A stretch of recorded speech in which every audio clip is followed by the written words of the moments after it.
Assalamualaikum warahmatullahi wabarakatuh semuanya. Selamat pagi, selamat menjalankan aktivitas.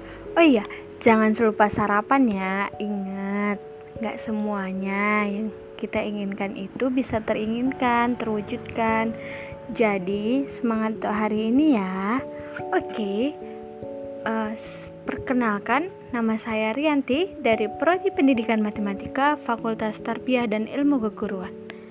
Selamat datang di podcast pertama saya dalam podcast DR Medsos 2021. Oke, pada podcast kali ini saya akan bercerita tentang kesetaraan gender.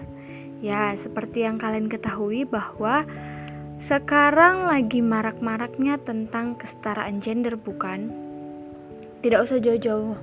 Contohnya saja ada di kampung saya, Desa Pasarawa, Kecamatan Gebang, Kabupaten Langkat. Ya, mungkin untuk sebagian orang terasa asing dengan desa itu. Oke. Misalnya, kerjaan yang berat-berat, kita sering kasih kerjaan itu ke siapa? Ke laki-laki dong. Pasti dengan alasan bahwa wanita tidak boleh melakukannya. Dan kadang wanita juga sering dianggap lemah dengan laki-laki. Toh mereka tidak tahu gimana kuatnya perempuan, bukan? Bukan hanya sekedar itu. Kalau kita nongkrong dengan teman-teman dan di situ ada cowoknya atau lebih banyak cowoknya, pasti kita sering bilang kan, bandarin dong, masa cowok gak modal. Sering banget kita jumpain kata-kata itu. Dan mungkin saya sendiri juga sering mengucapkan itu. Ya, mungkin kebiasaan wanita kali ya. Ya, tapi sebenarnya itu juga memberatkan laki-laki. Jadi menjadi bebannya. Nah, sekarang apa sih kesetaraan gender itu? Oke. Sekarang kita bahas kesetaraan gender menurut Wikipedia. Kesetaraan gender, dikenal juga sebagai keadilan gender, adalah pandangan bahwa semua orang memiliki perlakuan yang setara dan tidak didiskriminasi berdasarkan identitas gender mereka yang bersifat kodrati. Nah, ini adalah salah satu tujuan dari Deklarasi Universal Hak Asasi Manusia PBB yang berusaha untuk menciptakan kesetaraan gender dalam bidang sosial dan hukum, seperti dalam aktivitas demokrasi dan memastikan akses pekerjaan yang setara dan upah yang sama.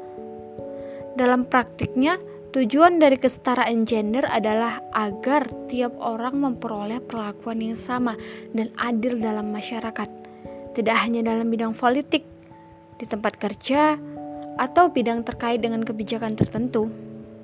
Nah, sekarang ada lagi perbedaan peran gender itu kita sudah nampak ditanam sejak kita usia dini. Contohnya, anak laki-laki dituntut orang tuanya hanya pada pekerjaan tertentu saja. Bahkan biasanya orang tua memberikan kebebasan untuk bermain. Nah, sedangkan perempuan lebih dituntut untuk membantu pekerjaan rumah, bukan? Ya, saya sendiri juga ngerasain sih. Ya, seperti mencuci, membersihkan rumah, menyetrika, dan pekerjaan lainnya. Dari sini kita dapat melihat bahwa kesetaraan gender sudah ditanam sejak dini, sejak kita masih kecil. Nah, apakah dalam Islam kesetaraan gender itu dibenarkan? Dalam Islam sendiri, laki-laki dan perempuan memiliki kedudukan dan hak yang sama, yang adil. Terdapat dalam surat Al-Hujurat ayat 13, yang artinya, "Hai manusia, sesungguhnya kami menciptakan kamu dari seorang laki-laki dan seorang perempuan dan menjadikan kamu berbangsa-bangsa dan bersuku-suku supaya kamu saling kenal mengenal.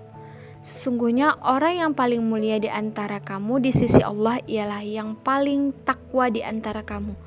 Sesungguhnya Allah Maha Mengetahui lagi Maha Mengenal." Melansir dari Tafsir As-Sa'idi karangan Syekh Abdurrahman bin Nasir As-Sa'idi, melalui surat ini Allah memberitahukan bahwa tujuan penciptaan Adam dan Hawa untuk mewariskan keturunan yang tersebar di muka bumi ini.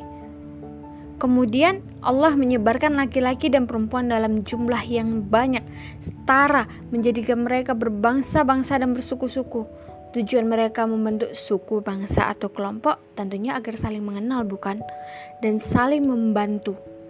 Nah, ayat ini jelas secara gamblang bahwa manusia di mata Allah adalah sama dan setara. Tidak dibenarkan jika ada yang saling merendahkan atau meninggikan satu sama lain. Yang mampu membedakan manusia satu dengan manusia lainnya hanyalah derajat ketakwaannya. Dan dapat disimpulkan melalui surat Al-Hujurat ayat 13, Allah secara tegas melarang segala bentuk tindakan kebencian kepada sesama manusia dengan mengatasnamakan suku, ras, agama, dan lain sebagainya. Pentingnya kesadaran dan meningkatkan rasa toleransi terhadap sesama perlu diwujudkan agar manusia tidak semena-mena melakukan tindakan diskriminasi. Selain Islam melarangnya, tindakan ini justru akan memecah belah bangsa dan menimbulkan kekacauan. Jadi, untuk kalian semua yang mendengarkan podcast dari saya, ayo dong kita bangkitkan kesetaraan gender itu. Kita kerja sama-sama. Toh bukankah dengan kita bekerja dengan sama-sama, kita membantu satu sama lain akan menjadi lebih ringan, lebih mudah, lebih gampang, dan kita merasa lebih menyatu dengan yang lain. Ayo kita tingkatkan kesadaran tentang kesetaraan gender. Mari kita buat Indonesia lebih bersatu lagi, apalagi dalam masa pandemi ini. Cukup sekian dari podcast saya kali ini. Sampai jumpa di lain waktu. Bye bye. Assalamualaikum. Semangat.